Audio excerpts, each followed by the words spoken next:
नमस्कार मित्रों, महाचिति YouTube channel में एक बार फिर आपका हार्दिक स्वागत है। आज बड़ा ही रमणीय दिन है, वैशाख शुक्ल नवमी अर्थात जानकी नवमी या सीता नवमी। सीता जी राम प्रिया जानकी की जयंती। अभी एक महीना पहले हमने रामनवमी का व्यापक आयोजन देखा है और कहना नहीं होगा कि इधर के कुछ दशकों से रामनवमी बहुत विसंगतिपूर्ण होते जा रही है। हिंसक शस्त्रास्त्र प्रदर्शन यानी शक्ति प्रदर्शन और समुदाय विशेष के विरुद्ध भड़काऊ नारों के साथ मर्यादा पुरुषोत्तम श्री राम की मर्यादा तार तार होते हम आए दिन देखने को अभिशप्त होते जा रहे हैं। राजनैतिक शुभकामनाओं के शोरगुल में सीता नवमी कहीं गुम हो गई है। और सीता नवमी ही नहीं, हम जानते हैं कि भाद्रपद कृष्ण पक्ष की अष्टमी को होने वाली जन्माष्टमी के शोरगुल में उसके ठीक 15 दिनों पर होने वाली राधाष्टमी भी गुम सी होती जा रही है। नई पीढ़ी के लिए सूचनात्मक रूप से भी यह जानना अब कदाचित संभव नहीं है कि राधाष्टमी और सीता नवमी की तिथियां पड़ती कब हैं। यह बहुत खुशी की बात है कि इधर कुछ वर्षों से बिहार सरकार ने जानकी नवमी के अवसर पर अवकाश घोषित कर एक चेतना जगाने का कार्य किया है। आज का वीडियो सीता नवमी को लेकर धर्म के पितृसत्तात्मक स्वरूप और किसी हद तक सीता तत्व की तलाश से संबद्ध है। सीता नवमी या राधाष्टमी जैसे त्योहारों का गुम हो जाना, चर्चा में न रह जाना या वैष्णव परंपरा में इनकी बहुत कम व्यापकता का होना धर्म की पितृसत्तात्मक संरचना का नमूना है। दुनिया के तमाम बड़े संगठित धर्मों में स्त्री की हैसियत सदियों से दोयम दर्जे की रही है। किसी संगठित बड़े धर्म की प्रवर्तक के रूप में स्त्री तो है ही नहीं, स्त्री उसके केंद्र में भी नहीं है, लेकिन अक्सर उनके नैतिक वचनों में स्त्री की या मातृशक्ति की इज्जत की बातें जोर शोर से कही जाती हैं। धर्म आधारित सामाजिक संरचनाओं में स्त्री मानवाधिकारों से बराबर वंचित दिखाई देती है और उसे मानवाधिकार प्राप्ति के लिए पितृसत्तात्मक धर्म संरचनाओं से दो दो हाथ करने पड़ते हैं। रामनवमी के आगे सीता नवमी का गुम सा हो जाना इसका एक क्लासिक उदाहरण भर है। असली समस्या इससे कहीं बड़ी है। आइए हम एक आह्वान करें कि इस त्योहार को बहुत धूमधाम से, बहुत व्यापकता से मनाएं और धर्म की पितृसत्तात्मक संरचना का एक सार्थक प्रतिवाद रचें। अब हम थोड़ा सा विचार सीता तत्व या राम प्रिया सीता के स्वरूप या उनकी काव्यात्मक फलश्रुतियों पर करना चाहते हैं। सीता रामायण की नायिका हैं, लेकिन यह जानकर संभव है बहुत सारे लोगों को आश्चर्य हो कि भारतीय वाङ्मय के आदि ग्रंथ कहे जाने वाले वैदिक साहित्य या उसके भी सबसे प्राचीन अंश ऋग्वेद में रामायण की कथा का कोई विधिवत संकेत प्राप्त नहीं होता। उसमें यद्यपि राम, इक्ष्वाकु, सीता आदि शब्द मिलते हैं, पर एक तो निश्चित तौर पर इनमें परस्पर संबद्धता का भी पता नहीं चलता, और दूसरी बात जो स्पष्ट है, ऋग्वेद क्या बल्कि पूरे वैदिक साहित्य में ही राम कथा का कोई स्पष्ट संकेत नहीं मिलता। राम, इक्ष्वाकु आदि संभवतः प्रतापी राजा के रूप में तो संकेतित हैं, लेकिन रामायण कथा से उनका कोई रिश्ता है, ऐसी जानकारी देने वाला कोई स्रोत नहीं है। वैदिक वाङ्मय के एक अंश, परवर्ती अंश ब्राह्मण साहित्य में जनक का पता चलता है, लेकिन उनका भी राम या अन्य रामायणीय पात्रों से किसी संबंध का कोई संकेत नहीं मिलता। रामायण के शेष पात्र नामों की तुलना में सीता को लेकर वैदिक साहित्य में कुछ अधिक व्यापकता है, लेकिन सीता रामायण की नायिका के रूप में नहीं बल्कि एक अलग अर्थ में ही हैं।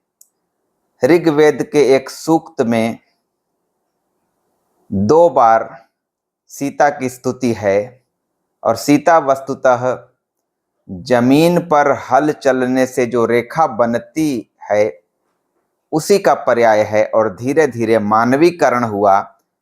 ऋग्वेद में स्तुति उसी हल की रेखा की देवी या हल की देवी की स्तुति सीता नाम के साथ की गई।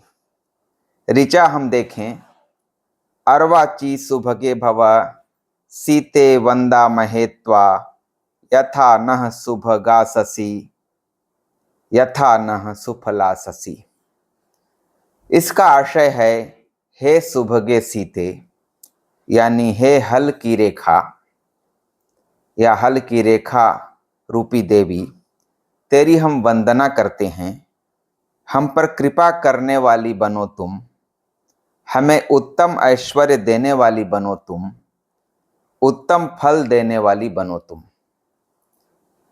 दूसरी ऋचा है, इंद्रः सीताम निगृह्णातु ताम पूषानुयच्छतु सा नः पयस्वती दुहा मुत्तरा मुत्तरा समाम।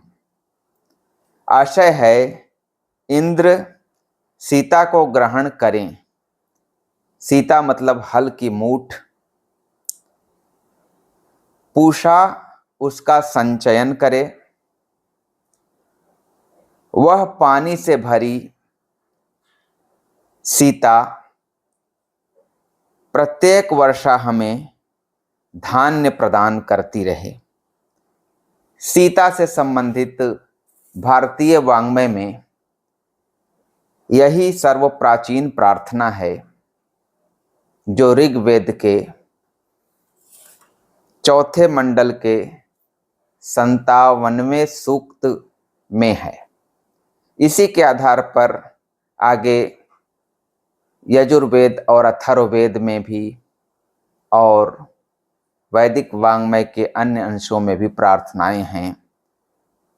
कुल मिलाकर सीता शब्द का जो अर्थ विस्तार हुआ उसमें समस्त कृषि कर्म का वाचक बन गया वह शब्द। मौर्य काल में हम देखते हैं कि कौटिल्य के अर्थशास्त्र में सीताध्यक्ष नामक एक अधिकारी होता था जो कृषि कार्यों का पर्यवेक्षण, नियमन या व्यवस्थापन करता था। सवाल उठता है कि कृषि कर्म के एक अंश हल की रेखा या हल या समस्त कृषि कर्म का वाचक सीता शब्द किस तरह से एक देवी के रूप में ढल गया, राम प्रिया के रूप में ढल गया, और खुद राम कथा किस स्रोत से आकर वाल्मीकि की रामायण के रूप में पहली बार एक विधिवत भव्य दस्तावेज के रूप में परिणत हुई, यह है तो बड़े शोध का विषय। लेकिन इतना स्पष्ट है कि वैदिक वाङ्मय से राम कथा अथवा सीता राम कथा अथवा रामायण की नायिका सीता का संदर्भ जोड़ना इतना आसान नहीं है। सीता का पर्यायवाची अमरकोश में हम जाएं तो लांगल पद्धति यानी हल चलाने से जो जमीन पर रेखा उभरती है या जो गड्ढा बनता है वही है। हम जानते हैं कि रामायण में सीता की उत्पत्ति की एक कथा है। जनक ने अनावृष्टिग्रस्त भूमि पर हल चलाया और उसी के चलाने से सीता प्रकट हुई, जो आगे चलकर राम से विवाहित हुई, राम प्रिया बनी। और जनक का एक नाम शीरध्वज है। शीर का मतलब भी हल होता है। इससे हम यह संकेत पकड़ सकते हैं कि राजा जनक किसी ऐसे इलाके के राजा रहे होंगे जहां कृषि को बहुत प्रमुखता दी जाती रही होगी। गोस्वामी तुलसीदास जो राम कथा के या सिया राम कथा के सबसे लोकप्रिय सर्जक हैं, उनके मानस में सीता को लेकर कम से कम 2 प्रकार की दृष्टियां दिखलाई देती हैं। एक तो जब वे अपनी विधिवत भक्ति पद्धति में ढलते हैं तो राम उनके लिए सर्वोपरि हैं और तमाम देवता जिनकी वे स्तुति करते हैं वे एक एक करके क्रम से राम तक पहुंचाने के साधन हैं। जैसे कि बालकांड का मंगलाचरण देखें, वर्णानाम अर्थ संघानाम रसानाम छंदसामपि मंगलानाम च कर्तारौ वंदे वाणी विनायकौ। वाणी यानी सरस्वती और विनायक यानी गणेश की पहले श्लोक में वंदना करते हैं, फिर आगे क्रम से वे अन्य देवताओं की वंदना करते करते कवीश्वर वाल्मीकि और कपीश्वर हनुमान जी की वंदना करते हुए सीता तक जाते हैं और उन्हें राम वल्लभा कहते हैं। उद्भव स्थिति संहार कारिणीम क्लेशहारिणीम, इस तरह से। लेकिन अंतिम श्लोक में राम को उपस्थित करते हैं, उन्हें सर्वशक्तिमान परमात्मा के रूप में ढालते हैं। इस प्रकार तमाम देवी देवता या जो भी उनके आराध्य हैं सब राम तक पहुंचाने के साधन के रूप में दिखाई देते हैं। लेकिन वही तुलसीदास जगह जगह ऐसी उक्तियां परोसते जाते हैं जिनमें सीता और राम को लेकर एक बराबरी का भाव है।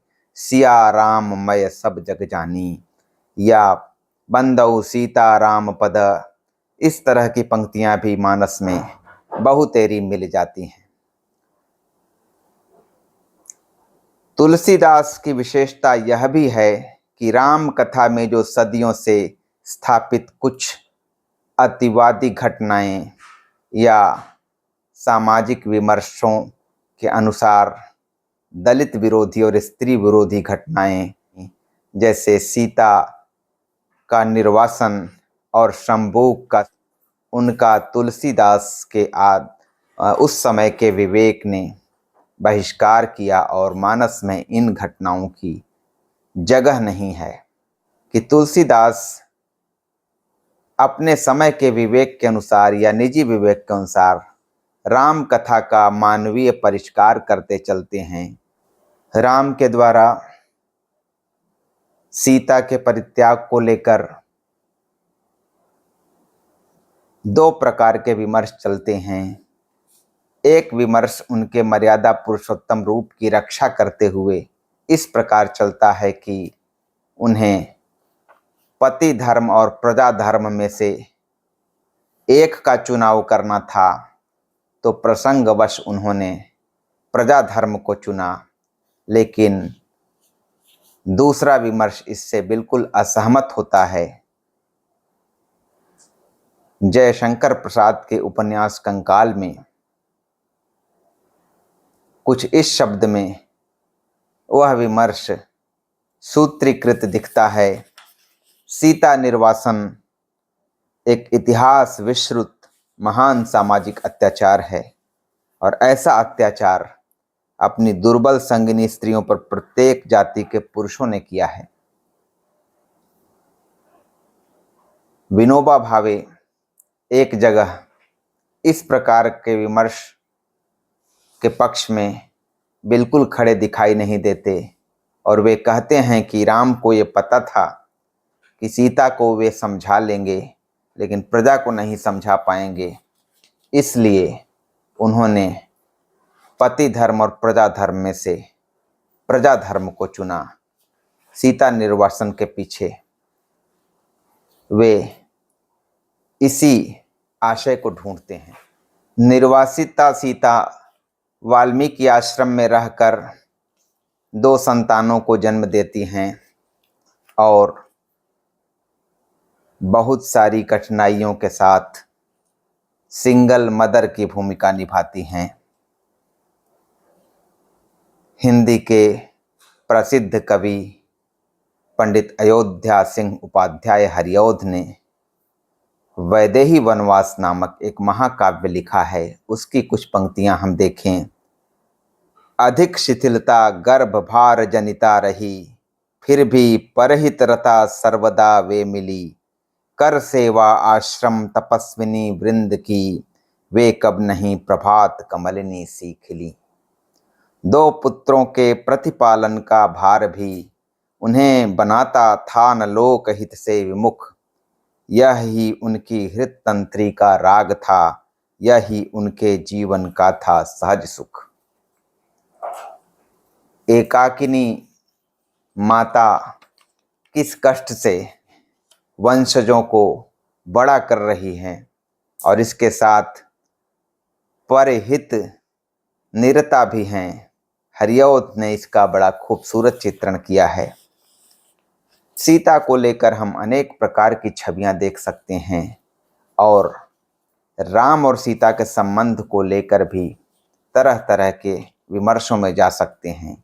एक तरफ राम और सीता के प्रेम की लोक श्रुति है, दूसरी तरफ सीता निर्वासन जैसी घटना जिसमें दोनों के बीच कौन सा रूप अधिक व्यापक है, अधिक सार्थक है, इसका विचार हम कर सकते हैं।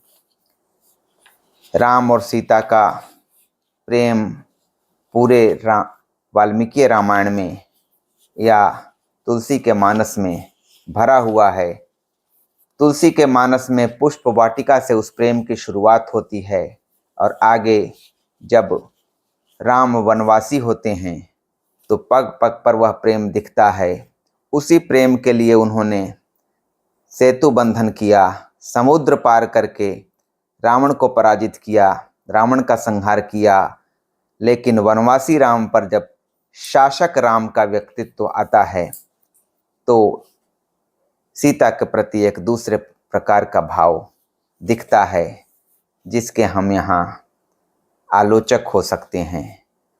स्मरणीय है कि तुलसीदास के रामचरितमानस में शासक राम के रूप में सीता के प्रति राम के उस व्यवहार की, जिसकी हमने अभी एक आलोचना प्रस्तुत की, नहीं है। तो आज के वीडियो में इतना ही। समय और सुयोग रहा तो जल्द ही इस विषय का अगला अंश लेकर मैं आपके समक्ष उपस्थित होऊंगा। तब तक के लिए नमस्कार।